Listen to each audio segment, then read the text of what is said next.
ஆஸ்பத்திரிக்கு இருக்கையா கூட்டு வருவாங்க மாதிரி கேள்வி சார். உங்களுக்கு எதுக்கு அரசு பண்ணிட்டு சார்? உதயநிதியோட உத்தரவுல மேலும் மேலும் பொய் வழக்குகள் போடப்பட்டு பிரபல அரசியல் விமர்சகரான சவுக்கு சங்கர் மீது பல்வேறு மாவட்டங்களிலும் வழக்கு பதிவு செய்யப்பட்டுள்ளது. அதில் ஒன்றான ஊட்டி சைபர் கிரைமில் பதிவு செய்யப்பட்ட வழக்கிற்கான விசாரணை நடைபெற்றது. கடந்த 29/7/2024 அன்று புழல் சிறையில் இருந்த சவுக்கு சங்கரை ஊட்டி போலீசார் காவலில் எடுத்து விசாரித்தனர். அதைத் தொடர்ந்து நேற்று காலை 7 மணிக்கு சைபர் கிரைம் இன்ஸ்பெக்டர் மீனப்பிரியா தலைமையில் சிசிடிவி பொருத்திய போலீஸ் வேனில் 17 போலீசாருடன் சேலம் வழியே சென்னைக்கு அழைத்துச் செல்லப்பட்டார் சவுக்கு சங்கர். சேலம் மாவட்டத்திற்கு வந்ததும் கடும் வயிற்று வலியும் மயக்கமும் வருவதாக கூறிய சவுக்கு சங்கர் திடீரென மயக்கமடைந்தார். இதையடுத்து அருகிலிருந்த ஆத்தூர் அரசு மருத்துவமனைக்கு அழைத்து வரப்பட்டு அங்கு அவருக்கு சிகிச்சை அளிக்கப்பட்டது.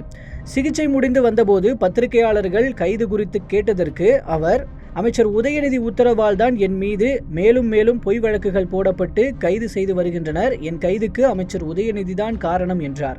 தொடர்ந்து அவர் பேச முயலும் போது போலீசார் வேனின் ஜன்னலை மூடிவிட்டு புழல் சிறைக்கு அழைத்துச் சென்றனர். ஏற்கனவே பெண் போலீசாரை அவதூறாக பேசிய சவுக்கு சங்கர் பேட்டியை ஒளிபரப்பு செய்ததாக யூடியூபர் ஃபெலிக்ஸ் ஜெரால்டை கைது செய்தது காவல்துறை. இந்த வழக்கில் அவரை ஜாமீனில் விடுவிக்க மறுத்து ஏற்கனவே சென்னை உயர்நீதிமன்றம் உத்தரவிட்டிருந்தது. இந்த மனு மீதான விசாரணை நீதிபதி டிவி தமிழ்ச்செல்வி முன்பு நடைபெற்றது. அப்போது காவல்துறை தரப்பில் ஆஜரான கூடுதல் குற்றவியல் வழக்கறிஞர் மருதாச்சலம் உள்நோக்கத்துடன் இந்த கேள்விகளை மனுதாரர் கேட்டதாகவும், காவல்துறையில் உள்ள பெண்களை இழிவுபடுத்தும் வகையில் உயரதிகாரிகள் பெயர்களை குறிப்பிட்டு பேசியதாகவும், தொடர்ந்து இதுபோன்று செயல்படுவதை அவர் வாடிக்கையாக கொண்டுள்ளார் என்றும், சவுக்கு சங்கரை தூண்டும் வகையில் செயல்பட்டார் என்றும், எனவே ஜாமீன் வழங்கக்கூடாது எனவும் எதிர்ப்பு தெரிவித்தார். இருதரப்பு வாதங்களையும் கேட்டதை அடுத்து தற்போது நிபந்தனையுடன் ஃபெலிக்ஸ் ஜெரால்டுக்கு ஜாமீன் வழங்கிய நீதிபதி அவரது யூடியூப் சேனலை மூட வேண்டும் என்றும் உத்தரவிட்டுள்ளார்.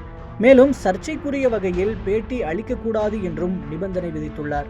அதெப்படி ஒட்டுமொத்த சேனலையே முடக்குகிறார்கள்? சம்பந்தப்பட்ட வீடியோவை நீக்கினால் போதாதா என்று இந்த தீர்ப்பை அடுத்து சமூக வலைதளங்களில் கேட்டுக்கொண்டிருக்கிறார்கள்.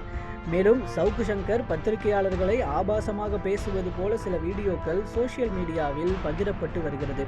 அது போலியான வீடியோ என்றும், உண்மையான வீடியோவில் அப்படி எதுவும் பேசவில்லை, அவை முற்றிலும் சித்தரிக்கப்பட்ட AI வாய்ஸ் எனவும் சவுக்கு ஆதரவாளர்களால் இந்த வீடியோ விமர்சிக்கப்பட்டு வருகிறது.